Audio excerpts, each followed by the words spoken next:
Do you like a little bit of that do-re-mi? Of course you do. Who doesn't? And if you want to make a little bit of that, then you definitely want to tune in to this program right now. This stock is going up, up and away, baby. You better take advantage of this right now. Stick to my advice, stick to my tips, folks, because trust me, I'm going to make you a lot of that green. Do you smell that? I'm smelling a little green, and I could make you just as much as I'm showing right here. I want to make you so much cash. I want to make you rich. Hell, I'm practically giving money away, baby. But you know, folks, at the end of the day, what is all of this really about? Money. It's the king of the world. And now that we're in the holiday season, it's actually more important than ever to have a little bit of that money because you want to buy the nice things. And you want more of that money, and you want to try to listen to the experts. You want to take their advice. And sometimes it's hard to trust them. Just like one of the TV persona hosts that I watched in this movie that I'll be talking about today, Netflix Nights, number 27, where I will be talking about Money Monster. But before we do, let's see what the good folks over at Netflix have for a synopsis for us today, shall we?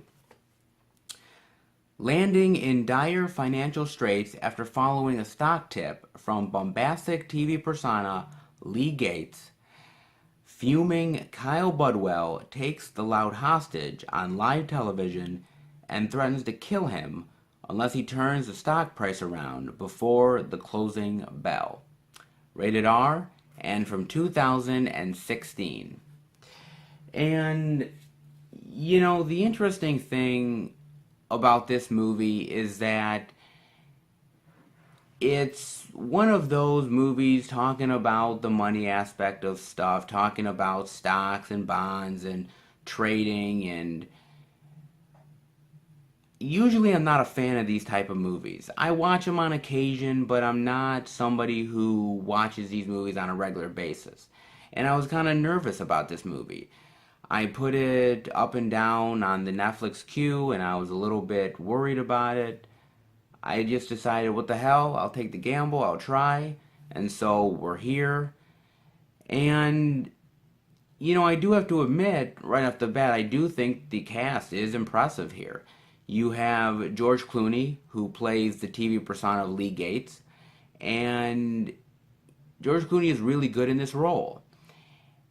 He is a likable guy, but yet unlikable at the same time.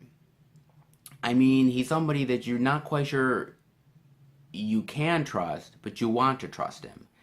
And he's funny, he's humorous, but he also can be really serious and a little bit of a dick at times, too. Very overly sure of himself.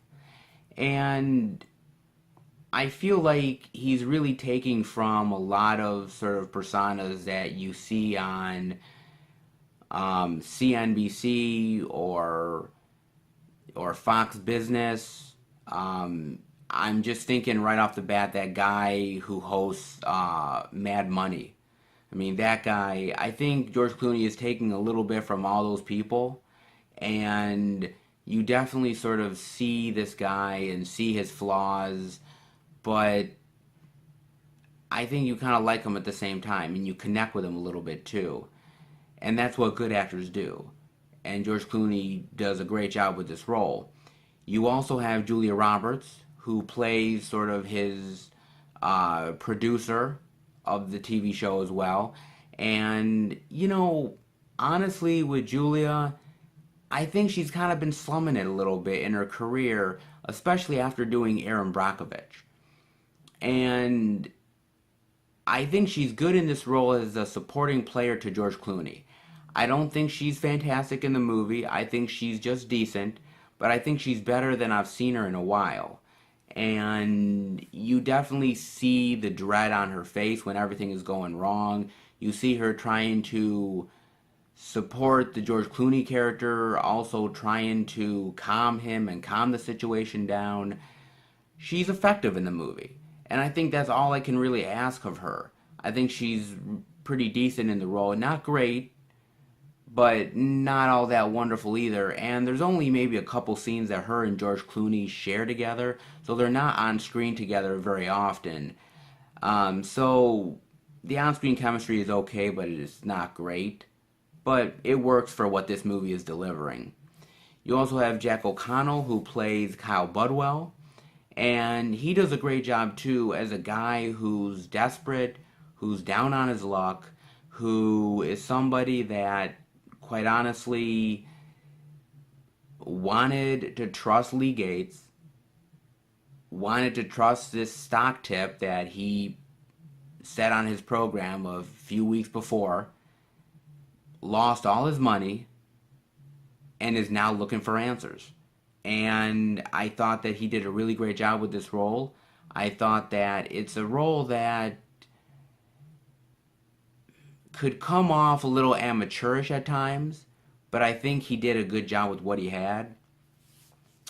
And this movie is actually directed by Jodie Foster. And I was a little bit shocked because I forgot that she actually directed this movie. And she's a great actress. But not only that, but she's a good director in the fact that she knows how to work with the actors. She knows what she wants as far as directing is concerned. The movie looks good. It's well shot. The colors are really good. They vibrate at times. Like, for instance, you have the green, the color of money. You have sort of the studio setting and everything.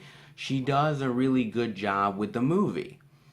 And I won't really spoil it, but there's a scene at the end of the movie with the Kyle Budwell character that when she came on board as the director, she insisted that this particular thing happens to that character at the end of the movie.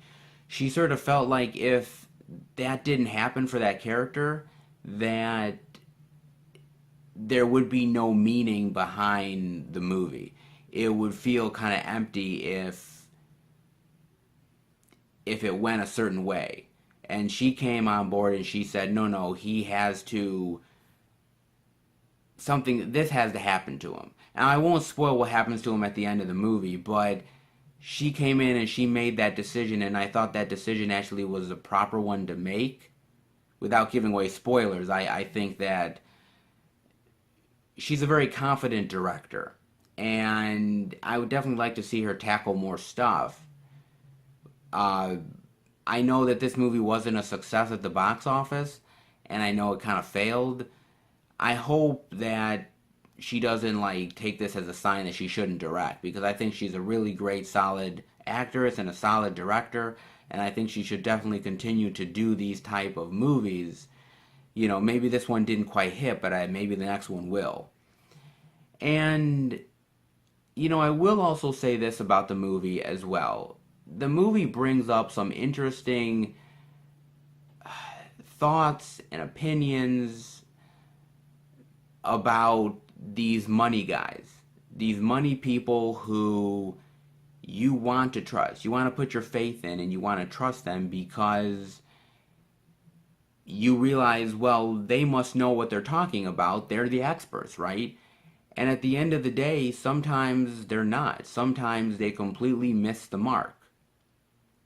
And the idea in this movie that basically a stock that was on the rise plummeted to the ground and people lost a lot of money, and that George Clooney needs to find these answers.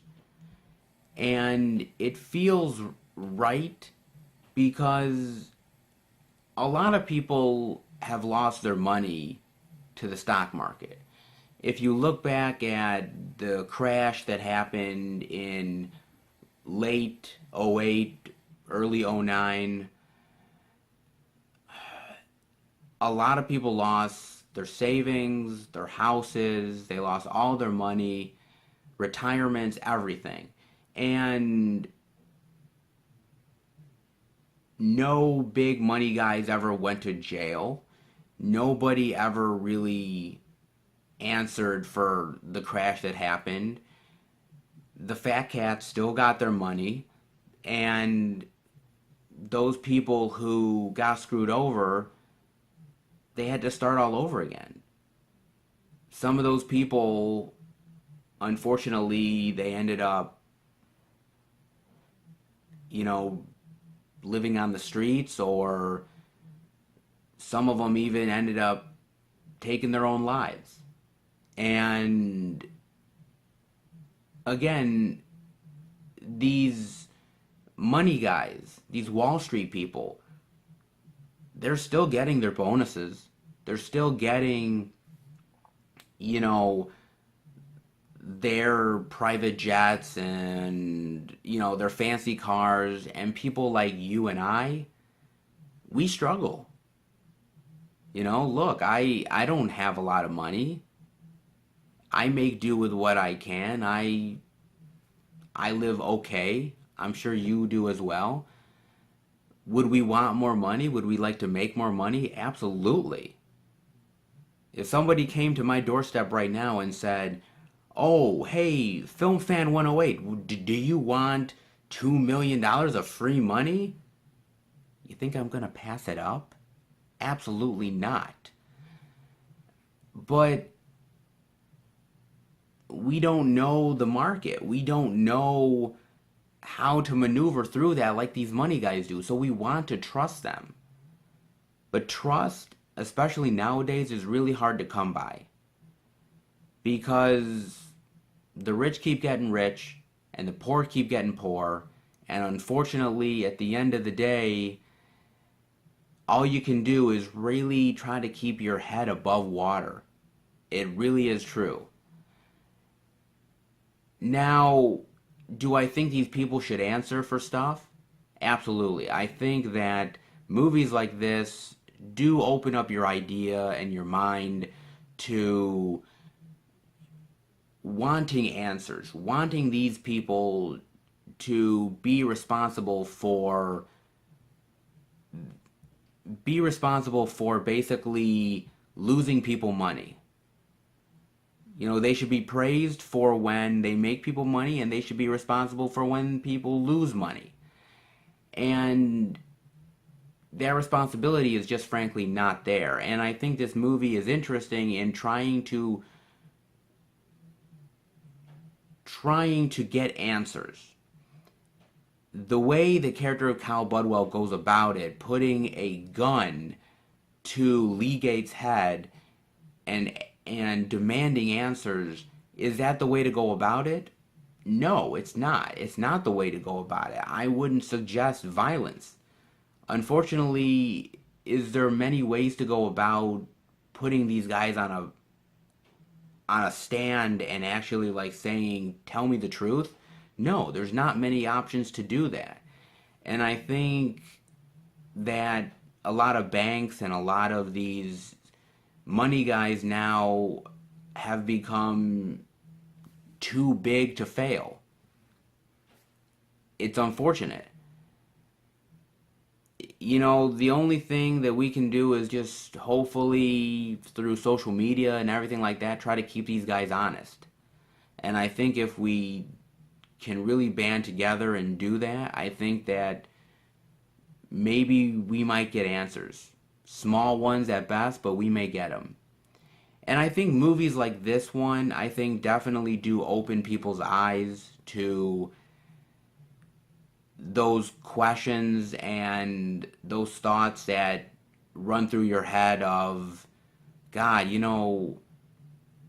could I lose it all tomorrow? Could I gain a lot of money? What if I lose it all? Are these people going to answer for me losing millions of dollars? Unfortunately, sometimes not. In this movie, we happen to get answers, but unfortunately, it's all fiction. It's not real. If it was real, that'd be pretty nice, but no. But look, just know going into doing stock markets or trusting people that, you know, Trust goes hand in hand, and it goes a long way if somebody can prove it. But these money guys have to prove it to you, and sometimes that's easier said than done. But I do recommend this movie, and I do recommend you guys watch it. I don't think it's a great movie, but I do think it has interesting ideas to it. I think the acting is good, and I think the directing is solid. So definitely give it a chance if you maybe go out and buy it. I'm sure it's not that much money to buy. Or if you're like me, get it through the Netflix queue. You might enjoy it. Alright guys, that'll do it for Netflix Nights number 27, Money Monster. I hope you guys enjoyed it. If you did, definitely give it a thumbs up. And I hope you've enjoyed the content on the channel. Definitely check out the movie reviews, the Blu-ray DVD out and about, the Blu-ray pickups. If you guys enjoy all that stuff, definitely hit subscribe and you will get more of it. Also, I am on Twitter and Facebook, FilmFan108, so check me out there as well. Alright guys, I'm gonna hide all this money under my bed sheet. I trust my bed sheet more than I actually do money people. Go figure. Take care, guys.